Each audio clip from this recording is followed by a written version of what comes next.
Hello students, welcome to my YouTube channel bright future. तो friends, आज का ये वीडियो क्लास 10th के बायोलॉजी के फर्स्ट चैप्टर जैव प्रक्रम से है। फ्रेंड्स, ये जैव प्रक्रम के पार्ट 2 है। इसका मैं पार्ट 1 करवा चुकी हूँ, जिसमें लगभग 30 प्रश्न थे और इसमें लगभग 50 प्रश्न हैं। सारे प्रश्न हैं जो बोर्ड एग्ज़ाम के लिए काफ़ी महत्वपूर्ण है, इसलिए वीडियो के लास्ट तक बने रहें और वीडियो को अच्छे से देखें, हर एक प्रश्न को अच्छे से समझें और याद कर लें।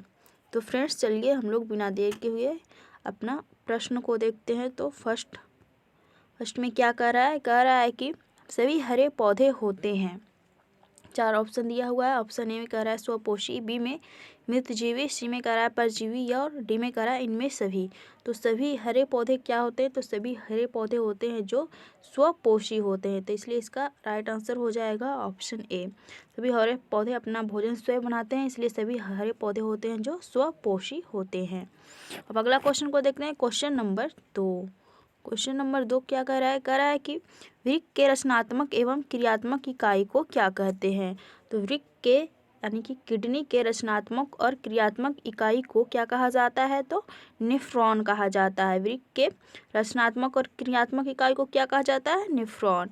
और जब पूछेगा कि कोशिका के रचनात्मक और क्रियात्मक इकाई को, तो न्यूरॉन आंसर हो जाएगा। यहाँ पे पूछ क्या रहा है? वृक्क के, तो इसका आंसर हो जाएगा नेफ्रॉन। और जब कोशिका के रचनात्मक एवं क्रियात्मक इकाई पूछेगा तो न्यूरॉन इसका राइट आंसर हो जाएगा। अब अगला क्वेश्चन देखते हैं, क्वेश्चन नंबर 3 कह रहा है कि निम्नलिखित में से कौन उत्सर्जी अंग है? तो यहाँ 4 ऑप्शन क्या क्या दिया हुआ है। पहला में आँख है, बी में कह रहा है हृदय, सी में वृक्क, यहाँ देखिए से मिस्टेक से टाइप हो गया है वृक्क, और डी में है अग्न्याशय। तो इसमें क्या कर रहा है? उत्सर्जी अंग, जिसे हम लोग उत्सर्जन करते हैं अवशिष्ट पदार्थों को। तो इसमें कौन है जो उत्सर्जी अंग है? तो इसमें है जो वृक्क है, जो उत्सर्जी अंग हो जाएगा। वृक्क है, वृक्क से हम लोग अपने बचे हुए अवशिष्ट पदार्थों का उत्सर्जन करते हैं, जैसे यूरिन वगैरह का उत्सर्जन होता है वृक्क से। तो इसलिए ये वृक्क है जो उत्सर्जी अंग है। इसका राइट आंसर क्या हो जाएगा? Option C. क्वेश्चन नंबर 4 कह रहा है मत्स्य का मुख्य श्वसन अंग क्या है? मत्स्य का मुख्य श्वसन अंग क्या होता है? तो यहाँ पे 4 ऑप्शन दिया। ऑप्शन ए में नाक, बी में गिल्स, सी में ट्रैकिया और डी में कह रहा है फेफड़ा। तो मत्स्य का जो मुख्य श्वसन अंग होता है वो गिल्स होता है। क्या होता है? गिल्स। तो इसका राइट आंसर क्या हो जाएगा? Option B, gills. अगला क्वेश्चन देखते हैं, क्वेश्चन नंबर 5 क्या तिलचट्टा में कितने जोड़े श्वास रंध्र पाए जाते हैं? तो तिलचट्टा में है जो कितने जोड़े श्वास रंध्र पाए जाते हैं? तो 10 जोड़े श्वास रंध्र पाए जाते हैं। तो इसका राइट आंसर हो जाएगा ऑप्शन डी। तिलचट्टा में 10 जोड़े श्वास रंध्र पाए जाते हैं। अब अगला क्वेश्चन को देखते हैं, क्वेश्चन नंबर 6 स्वाद कलियाँ कहाँ पाई जाती है? तो स्वाद कलियाँ जो पाई जाती है जीभ की ऊपरी सतह पे पाई जाती है। तो ऑप्शन बी में है जीभ की ऊपरी सतह। तो इसका राइट आंसर हो जाएगा ऑप्शन बी, स्वाद कलियाँ जीभ के ऊपरी सतह पर पाई जाती है। अब अगला क्वेश्चन को देखते हैं, क्वेश्चन नंबर 7 कह फ्लोएम उत्तकों द्वारा कार्बोहाइड्रेट का परिवहन किस रूप में होता है? पौधे में होता है जाइलम और फ्लोएम उत्तक। तो यहाँ पे कह रहा है कि फ्लोएम उत्तक द्वारा कार्बोहाइड्रेट यानी कि जो भोजन बनता है उसका परिवहन किस रूप में होता है? तो उसका परिवहन होता है सुक्रोज के रूप में। फ्लोएम उत्तक द्वारा कार्बोहाइड्रेट का परिवहन किस रूप में होता है? सुक्रोज के रूप में होता है। ऑप्शन सी इसका राइट आंसर हो जाएगा। क्वेश्चन नंबर 8 कह रहा है पादप में फ्लोएम किसका संवाहक होता है? यहाँ पे 4 ऑप्शन दिया हुआ है, जल का, भोजन का, CO2 का, अमीनो अम्ल का। तो पादप में फ्लोएम यानी कि पौधे में फ्लोएम होता है जो भोजन का संवाहक होता है। और जल का संवाहक कौन होता है? जाइलम होता है जल का संवाहक। और फ्लोएम किसका संवाहक होता है? भोजन का संवाहक होता है। ऑप्शन बी इसका राइट आंसर हो जाएगा। क्वेश्चन नंबर 9 कह रहा है कौन सी प्रक्रिया सभी जीवों के लिए अनिवार्य है? यहाँ 4 ऑप्शन है, श्वसन है, वाष्पोत्सर्जन, प्रकाश संश्लेषण या चलन। तो इस चारों में से कौन सी प्रक्रिया जो सभी जीवों यानी सभी जीवों के लिए अनिवार्य है? तो श्वसन एक ऐसी प्रक्रिया है जो सभी सजीवों के लिए अनिवार्य है। तो इसका राइट आंसर हो जाएगा ऑप्शन ए। श्वसन के बिना कोई भी मतलब सजीव नहीं रह सकता है। तो श्वसन सभी सजीवों के लिए अनिवार्य है। जैसे देख लें वाष्पोत्सर्जन यहाँ पे दिया हुआ है। तो वाष्पोत्सर्जन अब तो मनुष्य में नहीं होता है, इसे सिर्फ पेड़ में होता है। प्रकाश संश्लेषण भी पेड़ में होता है। और एक चलन देखिए हर एक सजीव में भी नहीं पाया जाता है चलन। हम लोग मनुष्य ये सब जानवर स्तन में चलना है, लेकिन पेड़ है, सजीव है, फिर भी वो नहीं चलता है। श्वसन ही एक ऐसी प्रक्रिया है जो सभी जीवों के लिए अनिवार्य है। पेड़ पौधे भी श्वसन करते हैं, हम लोग भी श्वसन करते हैं, जानवर लोग भी श्वसन करते हैं, सभी सजीव है जो श्वसन करते ही करते हैं। तो इसलिए सभी सजीवों के लिए अनिवार्य क्या हो गया, तो श्वसन। ऑप्शन ए इसका राइट आंसर हो जाएगा। अब अगला क्वेश्चन को देखते हैं। क्वेश्चन नंबर 10, रक्त में उपस्थित हल्के पीले रंग के चिपचिपे द्रव्य को क्या कहते हैं। रक्त में एक हल्के पीले रंग के चिपचिपा द्रव्य उपस्थित होता है, उसको क्या कहा जाता है, तो उसको प्लाज्मा कहा जाता है। ऑप्शन डी इसका राइट आंसर हो जाएगा। अब पूछ लेगा कि प्लाज्मा का रंग कैसा होता है, तो पीला, और वो कैसा होता है, चिपचिपा द्रव्य होता है। तो रक्त में उपस्थित हल्के पीले रंग के चिपचिपे द्रव्य को क्या कहते हैं, प्लाज्मा कहा जाता है। क्वेश्चन नंबर 11, पैरामीशियम में पोषण की कौन सी विधि पाई जाती है। तो पैरामीशियम में पोषण की प्राणी संपोषण विधि पाई जाती है। कौन सी विधि, प्राणी संपोषण विधि। ये क्या है, तो ये परपोषण का एक प्रकार है, प्राणी संपोषण। तो पैरामीशियम में कौन सी पोषण होती है, तो प्राणी संपोषण। अब अगला क्वेश्चन को देखते हैं। क्वेश्चन नंबर 12, जीवों के शरीर में ऊर्जा का उत्पादन किस क्रिया द्वारा होता है। तो जीवों के शरीर में ऊर्जा का उत्पादन होता है जो श्वसन क्रिया के द्वारा होता है। किस क्रिया के द्वारा, श्वसन क्रिया के द्वारा होता है। हम अगला क्वेश्चन को देखते हैं। क्वेश्चन नंबर 12, खुला परिसंचरण तंत्र किसमें पाया जाता है। तो खुला परिसंचरण तंत्र किसमें, 4 ऑप्शन है दिया हुआ है, ऊँट में, घोड़ा में, मनुष्य में, कॉकरोच में।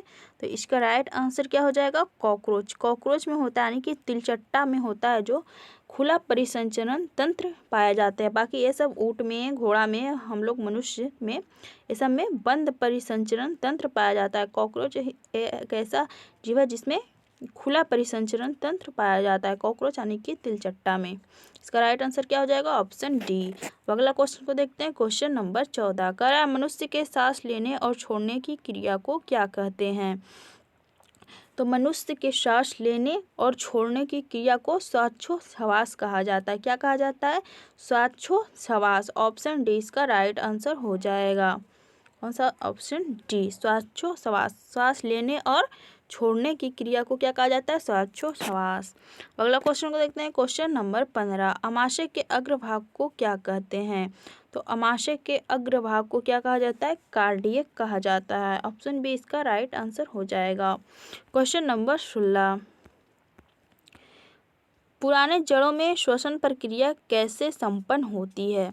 तो पुराने जड़ों में, यानी कि पौधे के जो पौधे पुराने हो जाते हैं, जो जड़ मतलब पौधे के जो जड़ पुराने हो जाते हैं, उसमें श्वसन की प्रक्रिया कैसे होती है। तो उसमें वातरंध्रों के द्वारा होती है। पुरानी जड़ों में श्वसन की प्रक्रिया कैसे संपन्न होती है, वातरंध्रों के द्वारा। ऑप्शन बी इसका राइट आंसर हो जाएगा।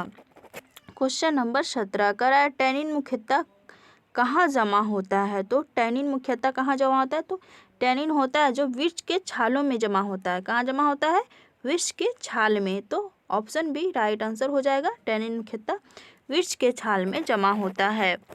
क्वेश्चन नंबर 18, प्रोटीन का पाचन कहाँ से शुरू होता है। तो प्रोटीन का पाचन होता है जो अमाशय से शुरू होता है। कहाँ से शुरू होता है, अमाशय से शुरू होता है प्रोटीन का पाचन। ऑप्शन सी राइट आंसर हो जाएगा। क्वेश्चन नंबर 19, चूने का पानी CO2 की उपस्थिति में कैसा हो जाता है। जब चूने की पानी में कार्बन डाइऑक्साइड को प्रवाहित किया जाता है, यानी कि चूने के पानी में CO2 की उपस्थिति जब कराई जाती है तो कैसा हो जाता है, तो दूधिया हो जाता है। तो इसका राइट आंसर क्या हो जाएगा, ऑप्शन डी, यानी कि उजला कलर का हो जाता है जब चूने के पानी में CO2 को प्रवाहित किया जाता है। तो क्वेश्चन नंबर 20,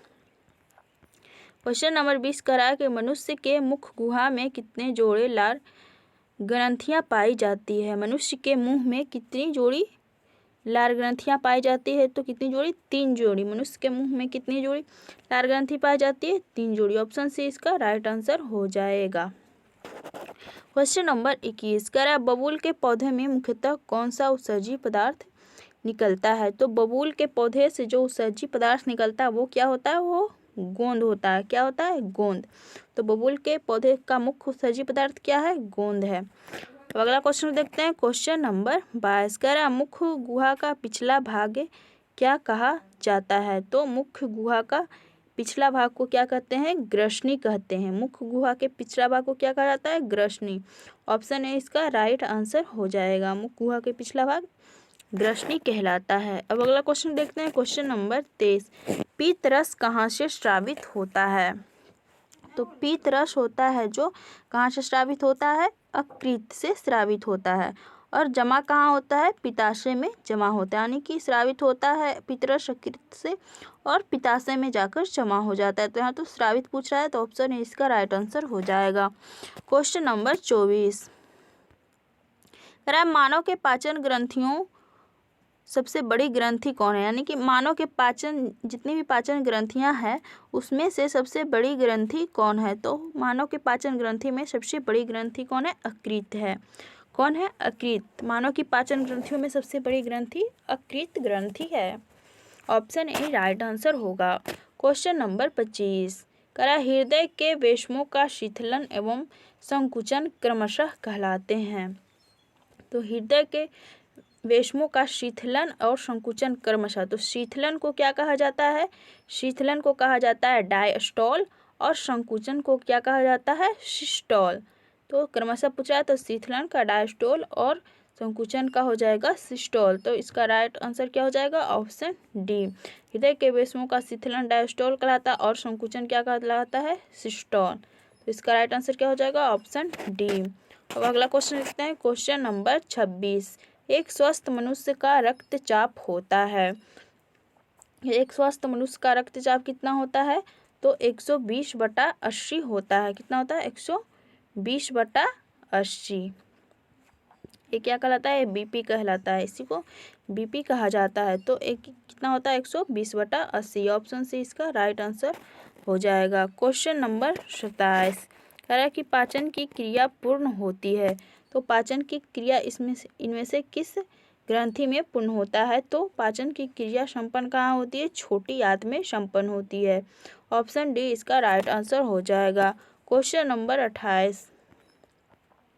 कह रहा है कि ग्लाइकोलाइसिस की प्रक्रिया कहाँ संपन्न होती है? तो ग्लाइकोलाइसिस की प्रक्रिया होती है जो कोशिका द्रव्य में संपन्न होती है। कहाँ संपन्न होती है? कोशिका द्रव्य में संपन्न होती है। अब अगला क्वेश्चन को देखते हैं, क्वेश्चन नंबर 29। कह रहा है कि अस्टिएप्सिन एंजाइम कार्य करता है। यानी कि अस्टिएप्सिन को लाइपेज एंजाइम ही कहा जाता है।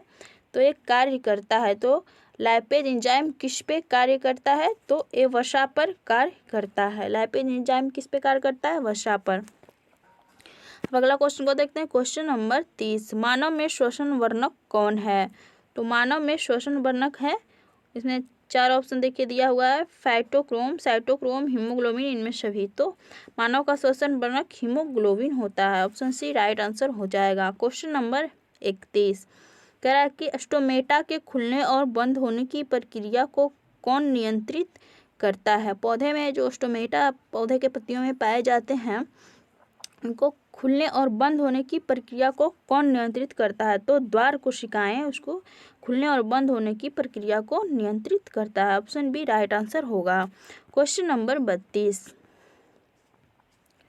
32 में है कि निम्नलिखित में से कौन सा एंजाइम अम्लीय वातावरण में कार्य करता है? तो इन 4 ऑप्शन है, लार, ट्रिप्सिन, पेप्सिन, लाइपेज। इनमें से कौन सा एंजाइम है जो अम्लीय वातावरण में कार्य करता है? तो पेप्सिन है जो अम्लीय वातावरण में कार्य करता है। ऑप्शन सी इसका राइट आंसर हो जाएगा। पेप्सिन एंजाइम अम्लीय वातावरण में कार्य करता है। Question number 33।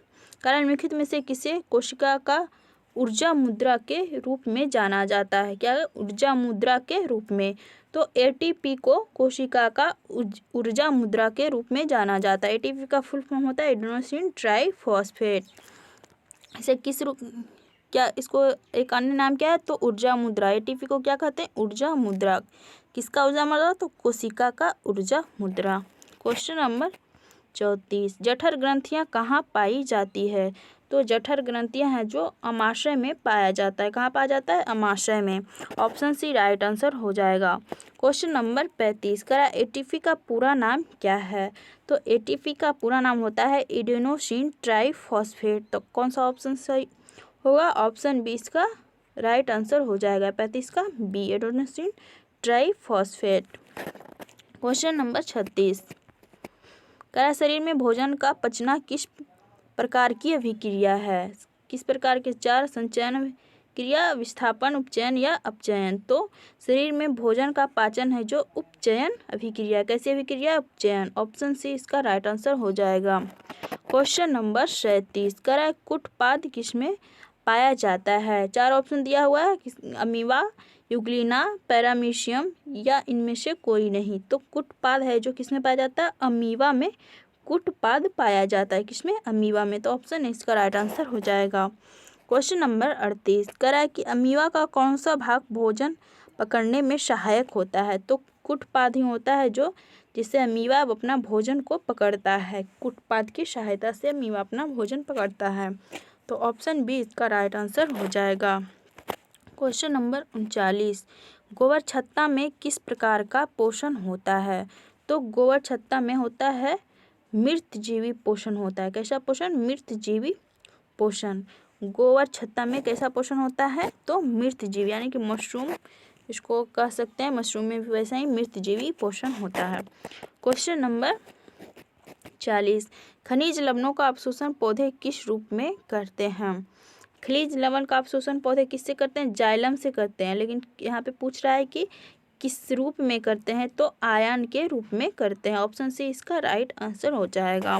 क्वेश्चन नंबर 41, चालनी नलिकाएं कहाँ पाई जाती है? तो चालनी नलिकाएं हैं जो फ्लोएम में पाई जाती है। कहाँ? फ्लोएम में पाई जाती है। फ्लोएम किस में पाया जाता है? तो पेड़ पौधे में पाया जाता है। तो चालनी नलिकाएं कहाँ पाई जाती है? फ्लोएम में पाई जाती है। क्वेश्चन नंबर 42, जाइलम वाहिकाएं किस प्रकार की कोशिकाएं होती है? यहाँ पे कह रहा है कि जीवित कोशिका होती है, मृत कोशिका होती है। तो जाइलम होती है जो कैसी कोशिका है? ये मृत कोशिका है। ऑप्शन बी इसका राइट आंसर हो जाएगा। जाइलम कैसी कोशिका है? मृत कोशिका है। क्वेश्चन नंबर 43, रेजिन किस पौधे का उत्सर्जी पदार्थ है? तो रेजिन है जो चीड़ के पौधे का उत्सर्जी पदार्थ है। चीड़ जो अपना अपशिष्ट पदार्थ किस रूप में उत्सर्जित करता है? तो रेजिन के रूप में।